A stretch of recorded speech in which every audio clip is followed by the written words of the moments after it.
Hello and welcome. Today I would like to talk about StarCraft 2. Now, there's a problem with StarCraft 2. It is said that StarCraft 2 is like the hardest RTS game out there, and it's really difficult to learn how to play and so on, which is completely false. Now, I want to start off with campaign. In my opinion, StarCraft 2 has the best RTS campaign out there. Now, and there's a thing about campaigns like episode 1 Wings of Liberty. It's basically a Terran campaign where you play as Raynor and you practice playing with Terran units. Now episode 2 Heart of the Swarm, it focuses on Zerg and you learn to play Zerg there, and of course you play as Karrigan. She's a beast. And then the third episode is Legacy of the Void, where you play as the Protoss, which is the latest and nicest looking campaign. Then you have co-op, where you can play with your friend. Like you have co-op missions where you queue up with your friend. You invite one into the lobby, and then you can easily just queue up, change the difficulty, go for hard, random missions, everything. And then there's weekly mutations, which are like challenges. So you can each and every time you can try out which one you want to play. Of course, as you can see, I have only Zagara and Karrigan leveled up. And one thing about these heroes, that you have upgrades, and then you'll basically the game gets easier as you level up, but of course you have more things to do, and you have to adjust to the way you upgrade your hero. And then there's custom missions or custom challenges, where you can queue up with your friend again and uh, basically choose your own mutation that you want to play. Then you have multiplayer. Let's start off with training. Hang on. So in stage 1, you have only basic units, normal speed. It's like to start things off. It's a slow game. You can practice your build orders and everything, and well, play with the easiest units. On stage 2, you still have only ground units, but you have like every ground unit unlocked, and the speed is fast. So again, you can choose between all the races and try out in fast speed, which is not the ranked type of speed. Then you have stage 3, where all of the units are unlocked. The game speed is faster speed, which is the same speed as ranked and unranked. And then again, you can choose between all the classes. Same thing goes for versus AI. You can choose your class, and then you can queue up with your friend and practice against AI, or you can even practice Archon versus AI. The way how Archon works is that you invite your friend, and then you basically play like one race. Like for example, if you choose you're gonna play only one Zerg, you still get the supply cap and everything stays the same. Both of you see the same thing, but you can move to I'll show you in one of the replays actually how Archon works. Let me find a decent replay. Let's say I'm pretty sure I practiced one of the Archon with my friends. I'll show you in a bit. That's not it. Yes, versus AI. So let's watch it solo, and I'll put it on 4x speed, and I'll show you how Archon works. So basically we play as one player, but we can move our screens differently. Let's see, let's put on 4x speed. So I'm the one who macros here, makes the units, and then my mate Itimesh is the one who does all the does all the looking. You know, he's scouting around, making sure that, you know, he has his unit positioning right. Let's hop ahead a bit, and then you'll see what he does in game.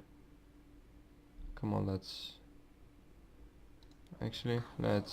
put it on like 8 times, and then you'll see what he does. Basically, I'm the one who's making all of the units and everything, and he's the one who's hang on, let's put on faster now. And he's the one who controls all of the units, you know. He's looking around, he's seeing, you know, making sure that every base is saturated, and then he focuses on mainly just unit control.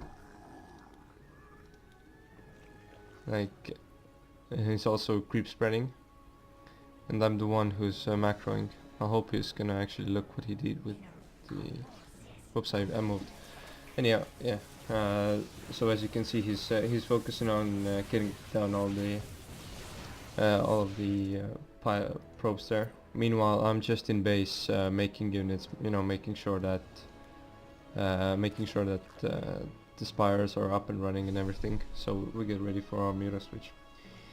Anyhow, that's for that. We of course won that. We were economy ahead. It was a hard AI, so it was easy, and so on.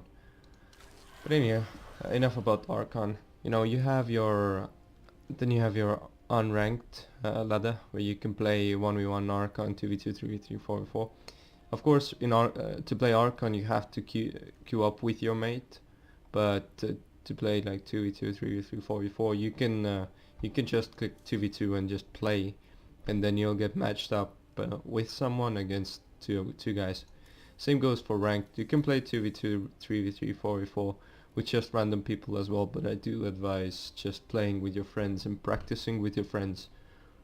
Then you have tournaments like it's a daily tournament system where you get like 1v1 3-round tournaments, and of course it has the same like league placement where you get placed in a league, and then like for example platinum, then you're gonna be faced against platinums. If you're in gold, you're gonna play against gold.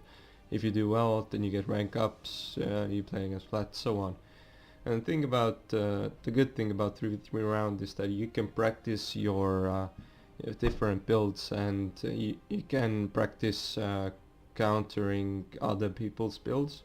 So for example, a lot of people in rank just run, you know, 12 pool, or you know, mass marine marauder, medevac marine marauder only. Like they have one strategy, and if you manage to, you know, find someone in the, like, of course you might lose in the first round, but then you can win at the second two, and ultimately you're gonna win. So yeah, you got that one going for you. Of course that's gonna start in a minute. Then you have your testing, where you can test the upcoming changes to the multiplayer. You can choose Terran, Zerg, Protoss, or random. So yeah, and of course you have map preferences. This one I forgot. Like you can choose what maps you want to play. Like you can devote like up to 3 maps. So yeah, like for example in 2v2 you can simply just pop out 3 maps that you hate, like you have low win rate there, so you can just vote them out and not play them. But that doesn't apply to tournament. Now then you have your custom games. Of course you have lobbies, like all of the different maps. free to join is a bit weird, but anyway. Like you can pop into any one of these.